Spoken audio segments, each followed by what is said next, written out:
Hello and welcome to the Guru Show. It's me, Joni Ozeka, and after that performance, I thought I might as well come on here and give you my thoughts about Chelsea in recent time. And obviously, today is a massive victory for Chelsea in terms of just trying to get some sort of momentum and crawl over the finish line when it comes to Champions League football for next season. Obviously, the first half was not great, and things so far at the back end of this season have just not been good enough.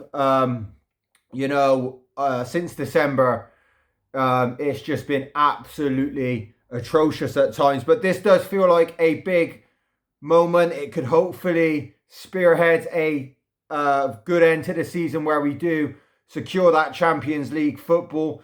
I thought the starting lineup was probably the best we could have probably put out there. I like to see that he was starting Reece James, obviously, as his second game in a week. The first time Enzo Maresca has done that since Reece James has come back from injury. But it didn't really play out too well. I don't really particularly like Reece James inverting.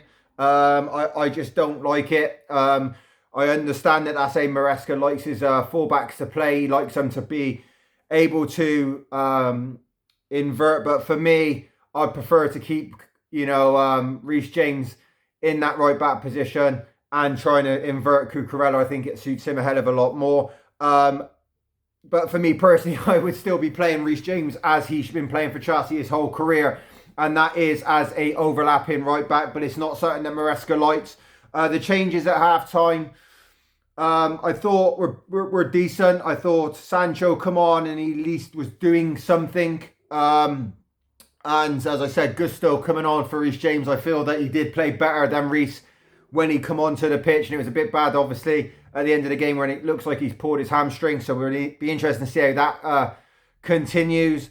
The Fulham goal, Reece James lost the ball and Iwobi managed to get the ball in the back of the net, obviously, as well. Chelsea making the substitution and bringing on Tyreek George, who, to be fair, he is proving himself to be a very handy little striker. I know he's obviously a winger, but he does seem to be popping up with goals, and it was a fantastic strike for him to score that goal. And obviously when it gets back to 1-1 with the time that we were on, I think it was like the 83rd minute, 82nd minute, it's still not really gotten it. You do feel like it's going to be hard for you to get that winner, but Pedro Neto, an absolutely sensational finish. And to be fair, I put Neto in the same bracket that I put Madueke, that I put Sancho.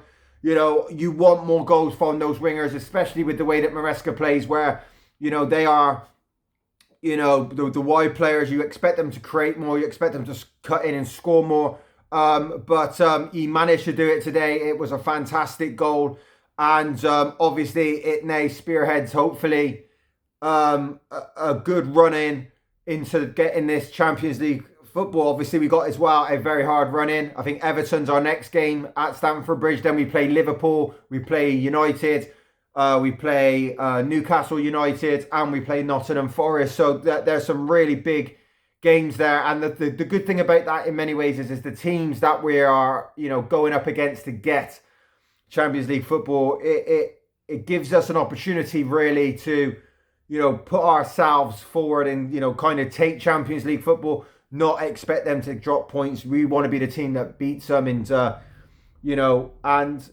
hopefully there is still a chance, but if we play like this, to be fair, the game today kind of shown us both sides of. If we play like we did in the first half, we will not get Champions League football. But if we play like we did in the second half, I think there's a very good chance. The only things I would say is we've got to get Cole Palmer scoring goals again. He's just not getting the chances that he was used to getting, and when he does, he's rushing them and whatnot. Nicholas Jackson needs a goal big time. Having a striker that's not scoring is definitely not helping us. Moises Caicedo now will miss 2 games. He did pick up a yellow card, which is now a suspension for him for 2 games. Romeo Lavia was on the bench, so hopefully he can play some part in this run-in, because I think when he plays, he gives us something that Enzo and Moises Caicedo just doesn't. And I think he's a big player for Chelsea. The problem is they just cannot keep him fit.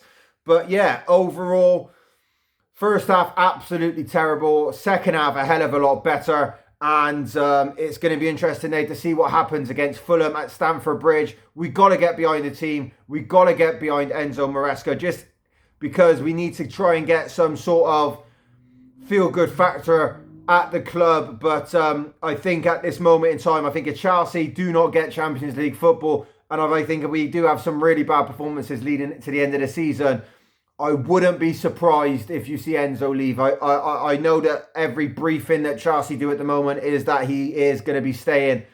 But I think it's going to get to the point soon where the Chelsea fans take matters into their own hands, and I think they create an absolutely toxic atmosphere, and that's just the way it's going to go, I feel. But it's a big 5 games.